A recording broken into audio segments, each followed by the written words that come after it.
Hi everyone, this is my review of Quatre Last Eagles from Hexasim, and it's a game that I have been playing a lot recently. I've also done an after action report on the historical scenario as well. In this review I'll talk a bit about some of the components, I'll give a sort of some thoughts as to some of the mechanics, and I'll do a wrap up at the end as to what I like about this game. So the rulebook, this is March 2019, and it's a series rules. So with this one rulebook, it covers Waterloo, Austerlitz, Ligny, Quatre. It is 30 pages of rules, but don't let that put you off. It is for me, a medium scale difficulty war game. As you can see, full colour, very nicely laid out. Goes through the sequence of play. The orders phase, which is a key component of the game, how formations activate, and we'll have a look at that when we have a look at the game set out. Stacking, not huge stacks, mostly 3 or 4, maximum. And it's based on a stacking point system. So for every infantry unit size point, it's worth 1 stacking point. Artillery and cavalry are worth 2, and you can have a maximum of 30 points in 1 hex. Lead unit, this is an important component, and again we'll have a look at this. Basically, when you have a stack, when it comes to combat, you have to choose which of your units in that stack is the lead unit. And talks about zone of control, that's pretty straightforward. The order system is quite an interesting system, and it basically, we'll have a look at one of the play rates that sort of explains the order system, but you have to give each of your formations an order, and that can be a geographical order, so get to this point, or it can be, for example, defense or rallying. For units that are not in command, you can have independent movement. It details that. Movement's very straightforward. Commanders have special abilities, and then you get some examples of play. So for example, combat's very, very straightforward, I have found. Both fire combat and melee combat. Fire combat being musketry and artillery, and then melee as well, very straightforward. Horse, so cavalry, all the things you'd expect from the Napoleonic era, so countercharge, pursuit, prepared attacks. So you want to be charging your cavalry into, it's obvious if you charge your cavalry into combat. There are some flanking attacks as well. Special rules for tactical cards, fog of war. Because I'm playing the game mostly solo, kind of. And then you have optional rules. Now the optional rules I have used once or twice, but generally speaking, I tend not to use them for no reason other than I just like the way the main core game works, to be honest with you. But it does have facing. So this is where you have to orientate the counter correctly in the hex. That's a rule system that I'm familiar with. Other Napoleonic games use facing. And again, more examples of play. Overall, I would say the rule book, very well written. It's very clear. It is a rule book that I referred to a lot when first learning the system, and found it an easy reference. Very well written. And I think they've obviously been iterating on the rulebook, so it's an excellent rulebook I found. And then we have the Battles of Quatre. So this is the sort of scenario book, I'll call it.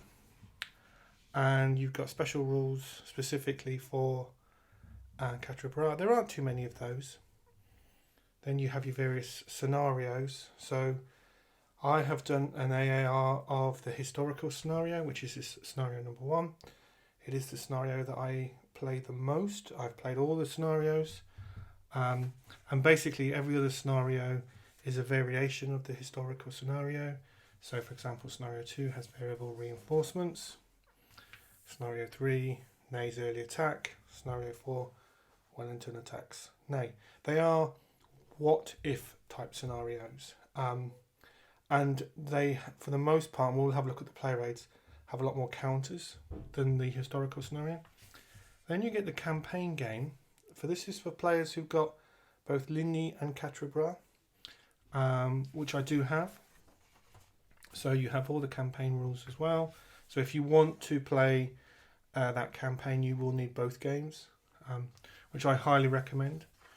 And they go through all the rules and specifics for that as well. So in terms, if you're then at the end, you get some excellent designer notes, which are really, really nice, really good, well written, players notes, etc., etc. So very nice, very well done, an excellent bibliography.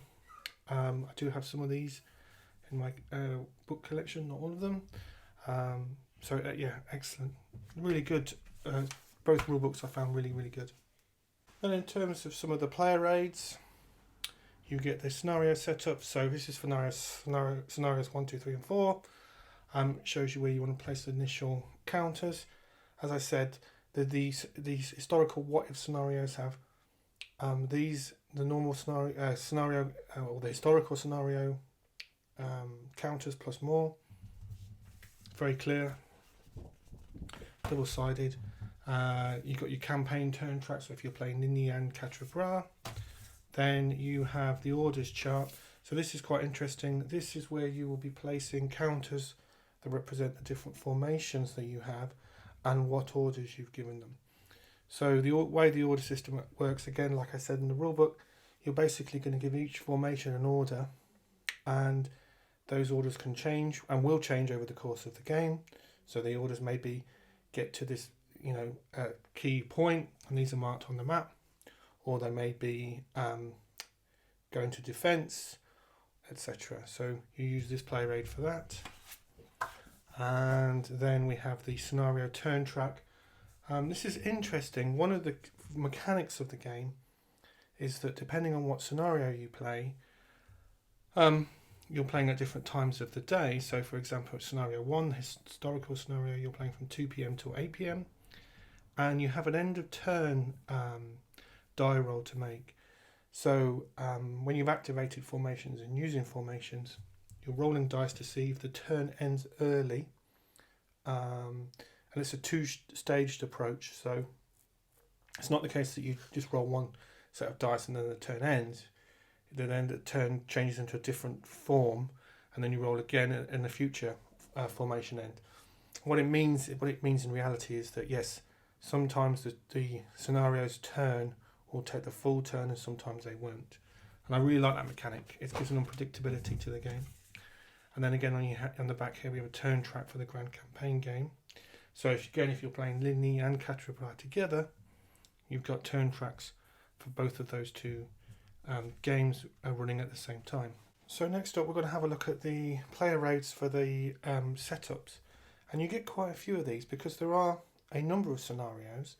So for example, this is the player raid for scenario number 1 and number 2 for the historical battle and the alternative battle. So it's nice and clear. You lay your counters on this sheet, and then you transfer them from this sheet to the actual map that you're using. And the counters are nice and big and chunky, and we'll have a look at those.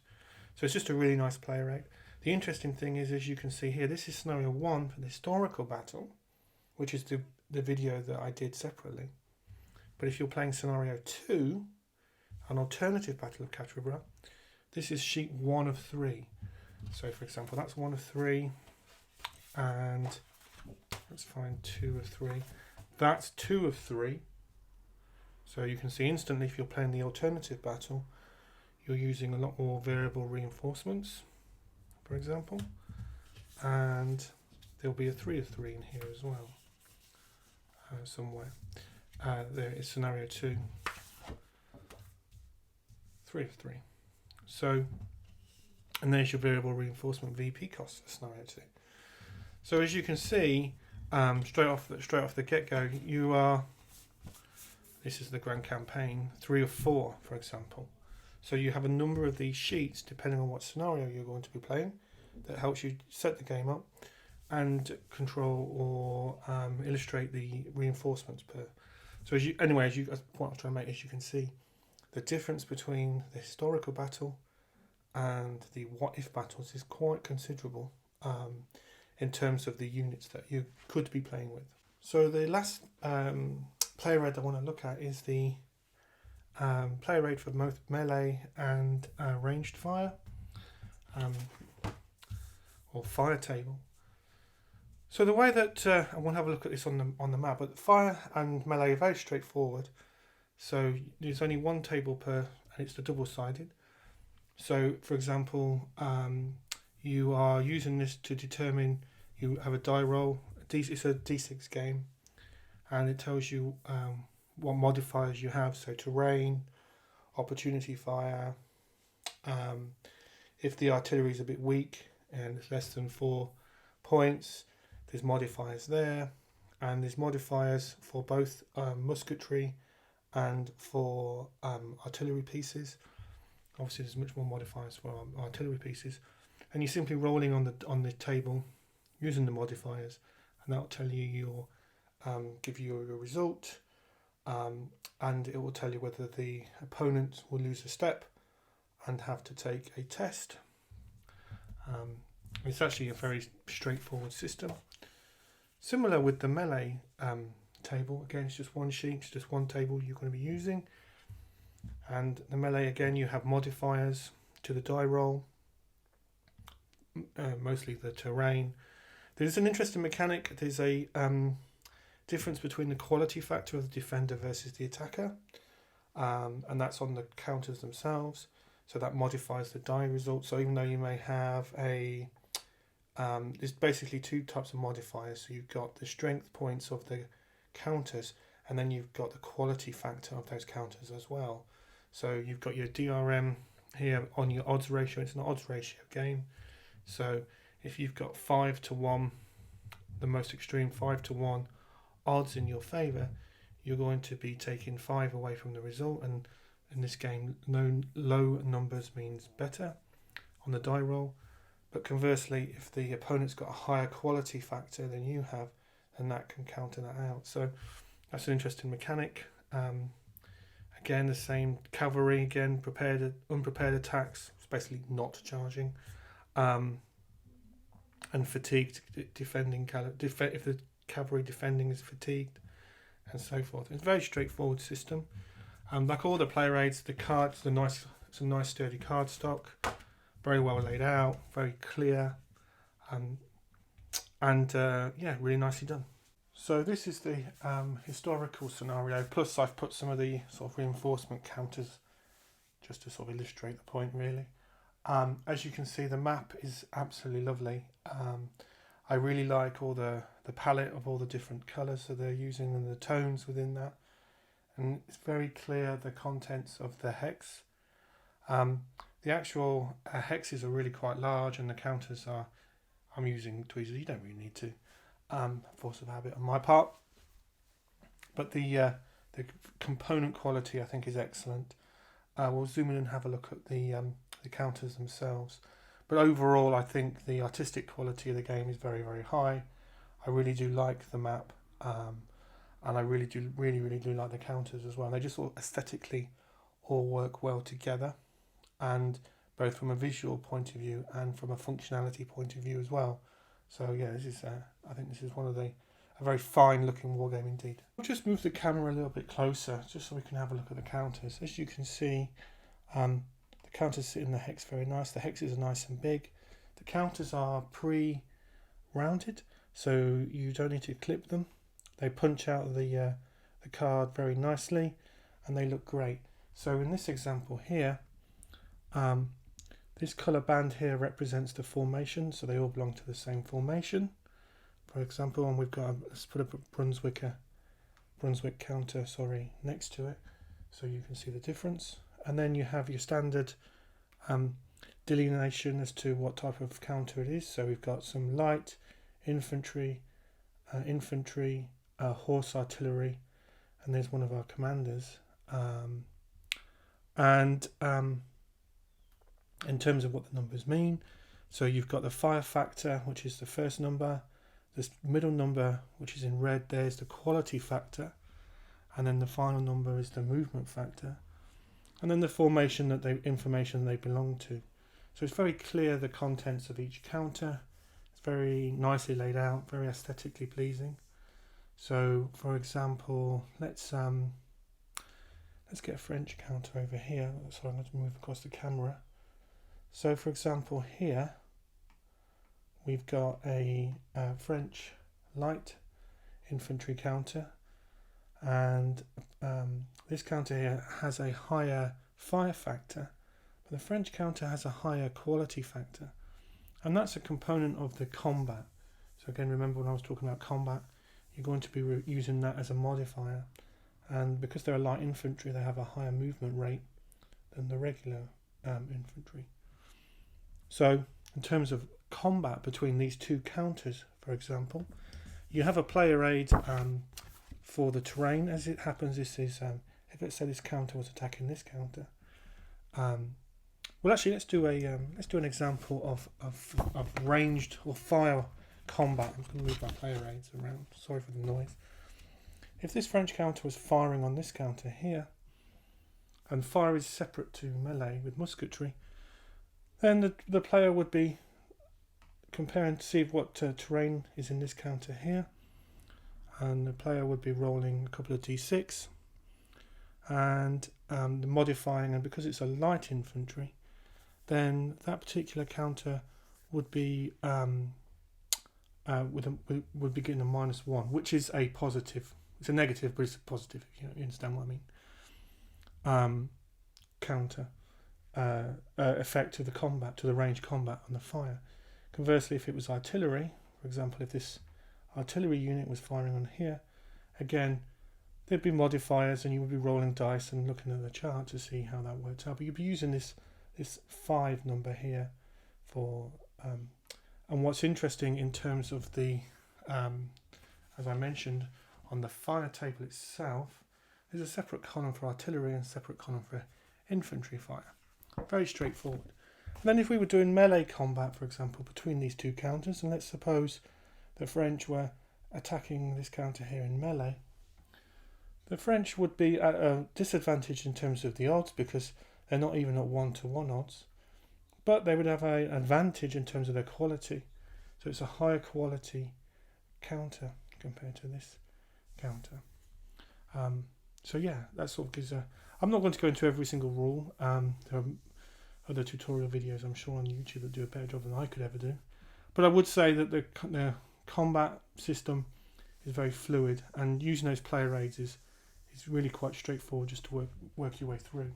So in terms of as the player, what you will be doing in the game, which is how I like to think about the mechanics, is you will be activating formations. You'll be rolling dice to see if they activate. You'll have given them orders, so what you want them to do. You'll be moving, and movement is very straightforward, using those movement points against the player aid. So for example, road movement gives you an advantage.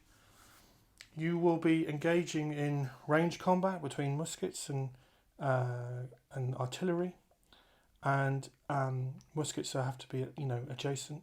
Artillery does a little bit of range, for example, and then you will be fighting melee against different stacks. There will be artillery backwards and forwards between those stacks, for example, and you'll be using the results to push the enemy back or inflict step losses and so forth. And it actually flows from a mechanics point of view in a very historically authentic, in my opinion, manner. And it feels, when you're playing it, you do feel like you're playing the Napoleonic period in terms of the mechanics. There are cavalry charges and so forth. And in my AAR of this battle, I talk a little bit about how the battle flowed and how it went. But in terms of just the sheer mechanics, it's very straightforward using those two, that double-sided player aid.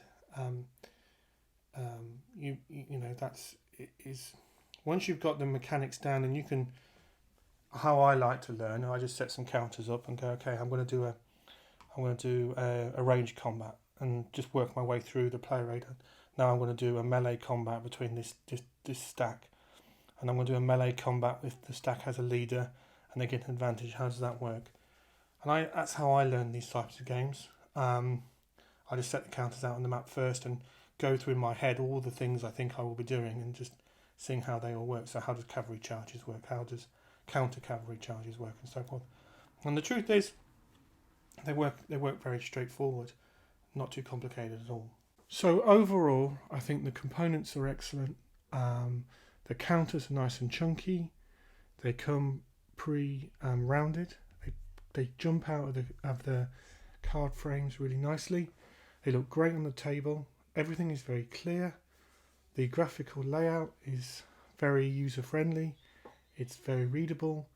And again, the contents of the hexes of the counters are very straightforward. The map themselves, the map's double-sided, and it's basically the same map but at a slightly different scale, depending on what scenario you're playing.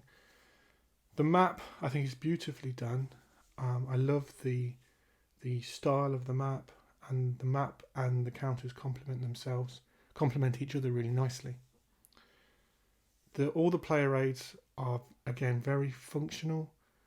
The card stock's really nice, and there's a lot of them, depending on what scenario. But that's because of the number of scenarios. I think in terms of the actual scenarios themselves, I did the AAR on the historical scenario. I played all the scenarios. They're all interesting what-ifs of the Quatre scenario. And there's that replayability with them. The rulebook, very clear, nicely laid out. The same is true of the scenario book as well. And I would say, in terms of learning the game, it's very straightforward. It is a medium complexity war game. So if you're familiar with wargaming in general, so things like EZOCs and how to use movement points and odds ratios, a lot of the nuances are specific to the game, partly because of the historical period. So how cavalry work, how forming squares work, counter cavalry charges, those sort of mechanics. So some of that, if it's the first time you're sort of playing a Napoleonics or learning a Napoleonics game, there'll be some of the things you'll be learning that may be different to or in addition to other historical periods. I think that one of the things I really do like about this game, which is worth mentioning, is the value for money. I think is extremely high. All the components are great. I mean, they're excellent. There's a great amount of replayability with all the different what-if scenarios. And you get, I think there's like 3 or 4 sheets of counters, right? So, and I'll be honest with you, I paid 2 or 3 times the amount I paid for this game for other Napoleonic games that I don't think have got as good quality components as this has. That's not to say I don't like those other games. It's just worth calling out. I think the value for money for this game is incredible. I think combined with Linny, I think you've got an epic, that's the right word, certainly a very engaging, larger scale or larger format historical battle. This is a 1-map game, whereas Linny's a 2-map. But they combine together really nicely, and it is I think from Jim from the Facebook group said it's wargaming heaven, and he's absolutely right. So it's a game system that I really enjoy. I like the flow of the game. I like the level of complexity of the game. I like the historical authenticity of the game. It has all that in spades, and it just flows really nicely. I like the way the units, the formations activate, the order system, the combat system. All these things are on their own quite straightforward, but combined together and combined with the scenario make for a really entertaining and evocative and narrative orientated wargame evening. So, and for that I absolutely love it. So yes, it's a high recommendation for me. It's probably, as a system, probably one of my favourite Napoleonic systems, and probably one of my favourite war games I've ever played. And why? Because it looks great, it feels exactly as I imagine a Napoleonic battle at this scale would be. The outcomes are very believable. All the mechanics are just the right amount of crunchiness for me. So it really is in my sweet spot. And like I said, it's just a really great wargaming, Napoleonic wargaming experience, I would describe, especially combined with Linny. The one thing I would say, it can be difficult to get. So when I bought my copy, I got it from Second Chance Games here in the UK. When I looked the other day, they didn't have any more left. That's not saying they're not going to get more in stock at some point. And you could probably get them from Hexasim's website directly.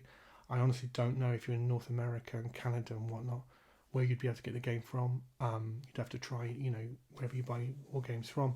But I think if you can get a copy, if you're interested in Napoleonic history, wargaming, Napoleonic period, and this is your first foray, but you're familiar with war games, I think this is excellent. I think it's excellent for that.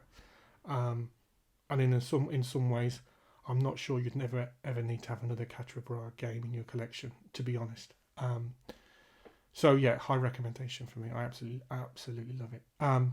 So I did do an AR on the actual historical scenario, so please check that out as well. If you've played the game and you like it, or any thoughts, please put those in the comments. I will do a separate review on Linny as well. I've done an AR of that game, which is exactly the same rule system as this. So check that out as well. And yeah, thanks for watching as ever.